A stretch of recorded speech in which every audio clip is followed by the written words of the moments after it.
guys did an excellent job. This is an excellent movie. No one has anything bad to say, obviously. How tough was this for you to do?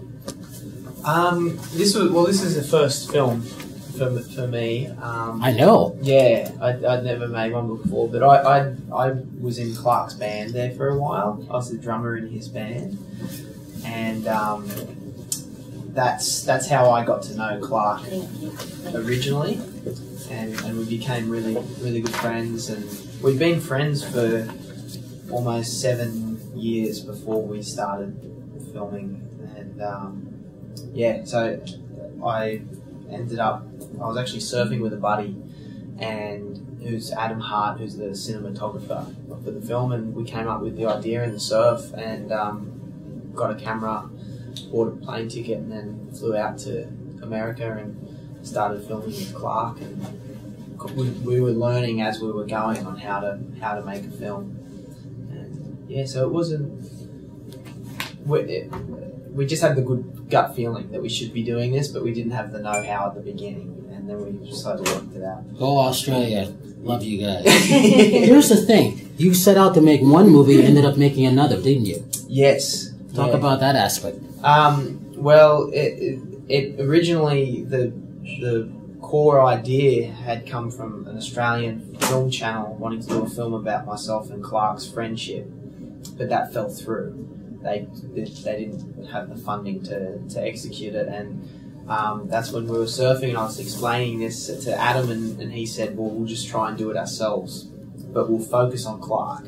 And so we started shooting with Clark, and for almost the first year was all about trying to get Clark's backstory and his life story, And what kept popping up is people saying, he's the greatest flugelhornist and trumpeter ever, but he's also one of the greatest mentors ever. And I knew it because I was a student, but we didn't have anything visually to back it up, besides people just saying it. Whereas with archival footage, you can see Clark playing and you get it. And so, but Justin was always studying at Clark's while we were there, and I just asked him one day, do you mind if we start following you as well as Clark? And he was cool with it, and then things just started to unfold, and we just kind of let it go out to the universe and let that sort it out. We just tried to document what was happening without getting in the way of anything, and as soon as we did that, things just started to really take off, Wow, that's incredible. It's been crazy. What was the state of Clark's health when you started filming? When I started, he was gradually losing his sight, and he's had diabetes. He'd had diabetes since the 50s, I think. And so, he was still walking and getting around and didn't need assistance at the beginning. When I first met Clark, he would walk into a club and be hanging out, pull out his trumpet and all that stuff. But by the time we started shooting, he's basically how he is in the beginning of the film. And that's interesting too. I was able to introduce Justin to Clark years before the film started, and I'd been touring with Clark, and his eyesight was starting to really fail, and we'd be in hotel rooms and he'd ask for more light. Everything was getting dim, and Justin just happened to come to the university right at that point, and I asked if I could bring Justin over, and he said yeah, and Justin came, and I just remember that night he was sitting there explaining to Clark what it's like to go blind, and it really calmed Clark down. I'll let you guys ask Justin about that, but it was a really special time for me sitting there to see these two guys bond on that level, and then Clark found out how great he was as a pianist, and it was really great that they were friends first, before anything unfolded. The diabetes, for them, they had to be amputated, right? Yeah. Feet. At what point in filming did that occur? That happened in the last year of shooting. It was leading up the year before it was almost, I guess, about 8 months where he had a wound on his foot that was non-healing, and but we went through the ups and downs with Clark on that, you know, and there's a moment in the film where you really feel like we lost him, and that's exactly how it felt. We thought that was it for the whole thing, and for Clark, but fortunately he pulled through it, you know. So you said you met him, you were in the band originally? Yeah, I met him randomly at a jazz club in New York. I'd gone to see the Oscar Peterson Trio, and a teacher of mine, a guy called James Williams, introduced me to Clark. And I was actually planning on moving back to Australia at that point because I'd gone broke, you know. And my teacher said, "You should meet this guy," and sat me right in between Clark and Gwen Terry. And I knew who they were because I grew up listening to the music and freaked out. And Clark said, "You must be Al," and then I really freaked out. It was so crazy. What do you play? Going on there. Drums. You play drums. Drummers. Yeah, man. So, and Clark said, "I heard you're trying to move back to Australia." And he's told me he thinks it's a bad idea, that I should stay, and he heard that I could play, and he invited me over for dinner. And I went to this great dinner, and then he invited me again and again and again, and then he started teaching me some drum stuff, and then got me to join his band. And it was all from this chance meeting in 2002. So it sounds like he likes to pay it forward a lot. Oh yeah, but I didn't know that about him when I first met him, and I knew him as the great musician, you know. One of my first albums was Clark Terry with Oscar Peterson, and so I was just starstruck. And that's with this whole film, him taking an interest in myself was, to me, baffling. You know? The same thing with Justin. Well, like when we were interviewing other people, they were saying, "I never understood why he cared about me. You know, like I'm just a guy," but Clark really cared so much about all of these students, and so that's been a way for me to say thanks to Clark for caring about me and all these other students, and by doing this film. Paula, talk about the aspect of just putting everything together. How tough was that? This film was unlike anything I've worked on before. Al is he's very intuitive and very smart, and so the process was very collaborative, it being his first film. But it was you know, he was like a very eager student, I guess, in a way. I don't want to compare myself in any way to Clark, but you know, he was a student of film, and he wanted to learn everything he wanted to do as best. He was very dedicated and devoted and very collaborative. So also working as a story consultant on the film, you know, we would sit and we would talk about ideas, and we would talk about things that we needed, and we needed to get more interviews, or we needed to fill in some spots that didn't make sense for me.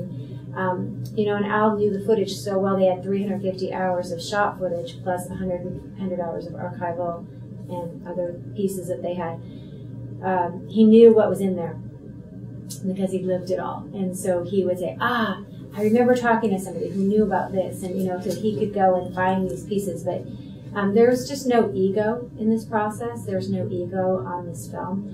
When I look and I see Quincy and Justin and Al together, I see 3 students of Clark Terry. You know, that's incredible in a film to have no ego. It truly is respectful, and everyone wants to honor Clark in a way of giving back. Like I was saying, it's almost like a love letter from his students. You know, they love this man, and just so much integrity and hard work. Al, through the whole process of continuing filming and then editing, he would work all night, you know, and he would sleep in the editing room many, many nights, and then be ready for the editor the next day, respecting his time. And then he would work with him, and then he'd leave, and then Al would again work really late into the night. And I mean, there's many times I'd call and say, "Have you eaten? Can we send some clothes over there? I'll get some clothes from your house." And just, you know, pretty never thinking about themselves.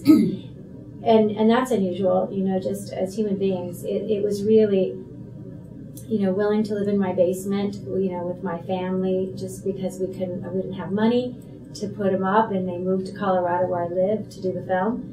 And, they were willing to do whatever it took to get the film done. And we just were very lucky. And everyone that came to the project was like that, donating time and their talents. And we all became, very much the same, respecting this whole process, wanting to honor Clark, because he is such a man of integrity and kindness.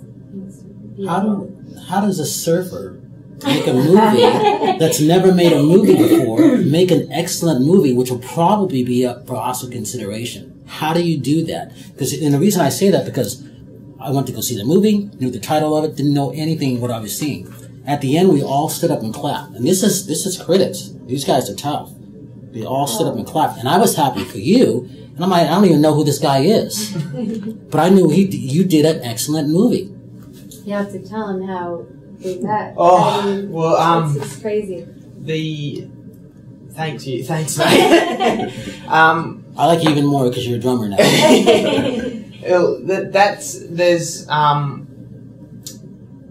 For starters, the music aspect. We didn't study film, myself and Adam, but I did a music degree, and I studied intensely with Clark for years and years, and I always loved movies as well, and once I started the process, I started to understand all these parallels that between jazz and making a movie.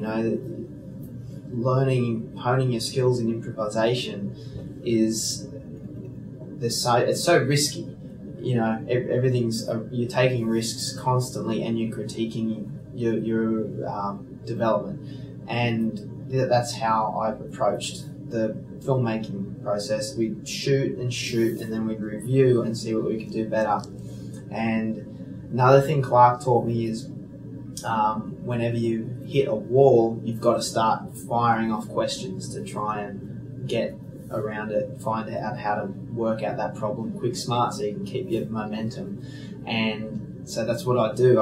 We'd hit a wall, and I just start reaching out to people that we meet anywhere, to try and source out some good information.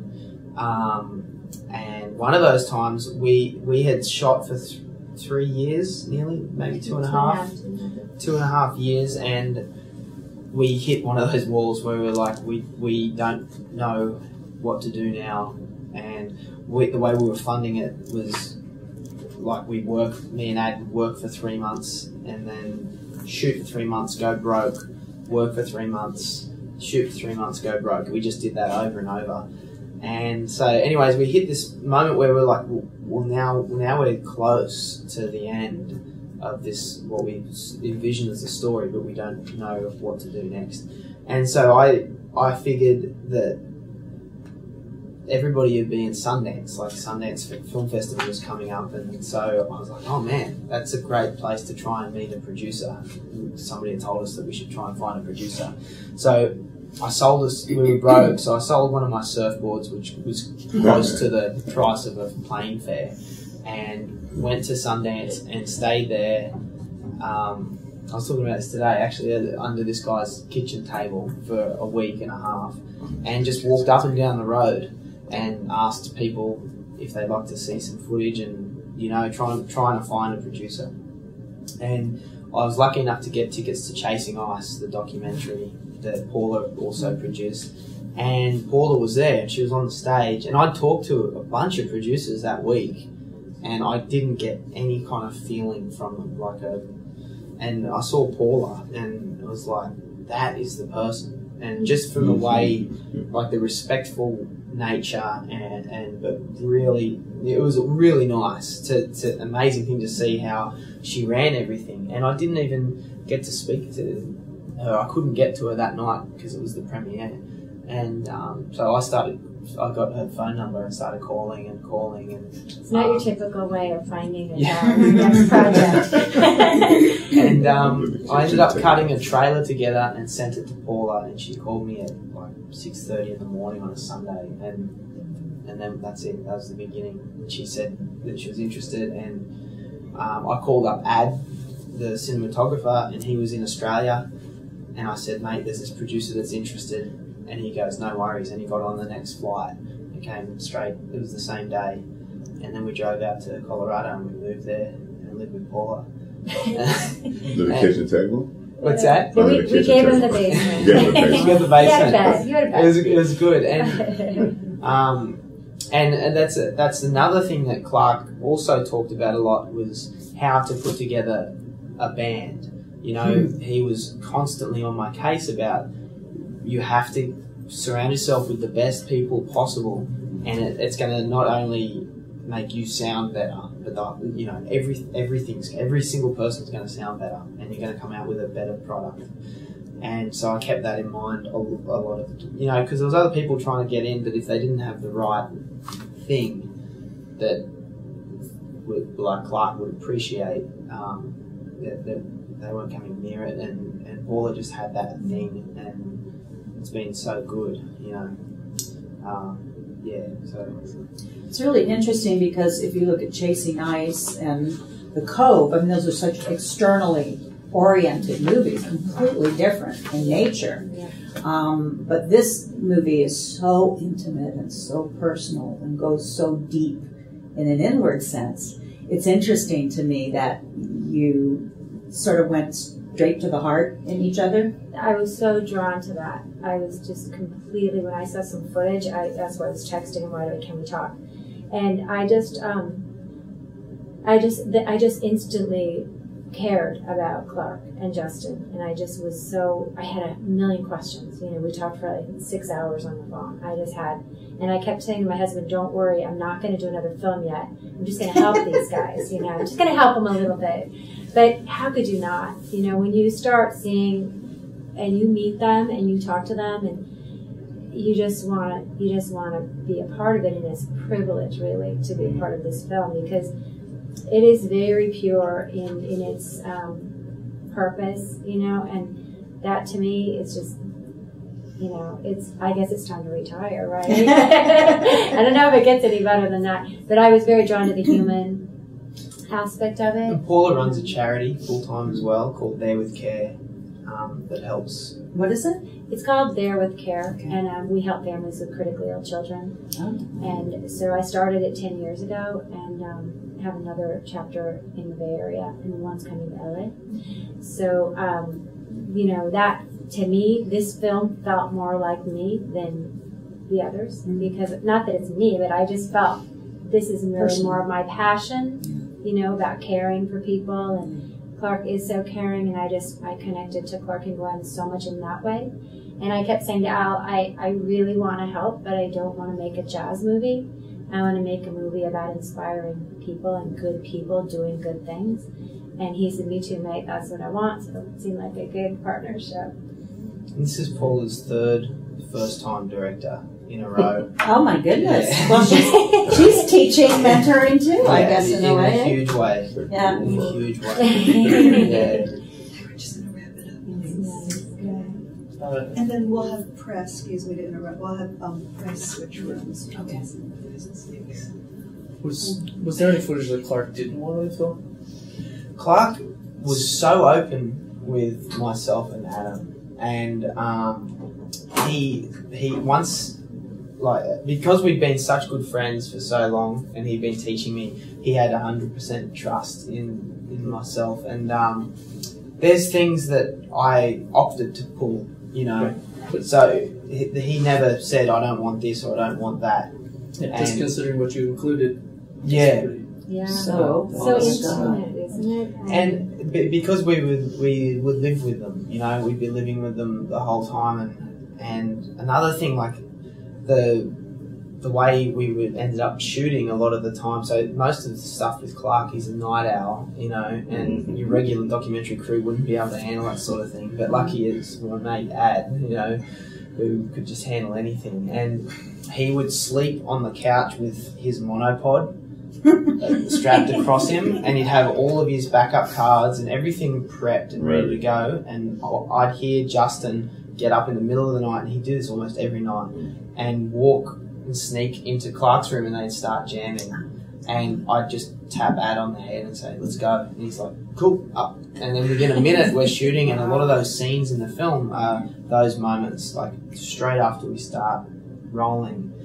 And Clark was so supportive of myself and Ad, and I think he was, I hate to, I don't want to say it, like, but he's told me a few times that he's really proud, you know, because he's not just inspiring musicians. It's helped me find a little bit of a voice in another art form, you know. But he's on my case about practicing. He wants me to get... Was Candy there all the time? Candy was there. Every time Justin was there, Candy was there. And Clark loves Candy. Yeah, so sweet. Yeah. Pets as therapy is a real true thing, you know. But anyways, it's been such a pleasure to do this film. You're so fortunate to work Clark, Quincy, Justin. Justin's just a genius. Yeah. Oh my goodness. Yeah, man. Unbelievable. Yeah. And then when did Quincy come into the process? That moment in the film when Quincy comes to Clark, we didn't know Quincy. And that day, actually, Snoop Dogg and Quincy were coming to do a recording now that Clark's health was better. They were going to do this recording that melded mumbles and hip-hop. So they were coming on, they were en route. Quincy was en route to come and do this recording, and Snoop Dogg sprained his ankle and couldn't come. But we only found out that anybody was coming like 24 hours beforehand. And then, because we were just shooting a regular time, and then all of a sudden Quincy just walks in with no recording session to do and a whole day to just hang out with his teacher. And that's meant to be. Just meant to be. Totally meant to be. Al was texting me saying, "You're never going to believe this. Quincy Jones is here." I mean, it's just, and then we were just like, I wonder if they'll let us film. You know, if they'll let us keep filming. Thank goodness they did, because it's so beautiful. You know, their friendship and their relationship. And yeah, you couldn't say that in an interview. You have to see that interaction. Yeah. It's so loving. Did Snoop ever finally come with Terrace Martin? Yeah, they did eventually. Yeah, they came down. But we were wrapped. We were out of money again. Looking for kitchen tables. Yeah. Like that. That's cool. Yeah. You just see him sleeping under that table. It's all good, man. It's all good. I forgot to tell you that that place at Sundance, he told me to bring my own blow-up mattress, so I travelled on the plane with it. Oh, you did. Blow-up. What has this been like for you guys when you guys go to festivals? What's the reactions been? It's been really, really warm, and we're like the underdog coming into a festival. I think people, it's more of a word of mouth sort of thing. There's generally, when we get into a festival, it's not like the buzz straight away, but after people start to see the movie and they start talking about it, it starts to pick up steam, and by the end of the festival, it's so nice. You know, we get to call Clark and let him know how it all went. I was going to say, how's he feeling about all this? He's loving it, and people are reaching out from his past that appreciate him and thank him for what they did. Maybe this will bring some special accolades, like at the Grammys time.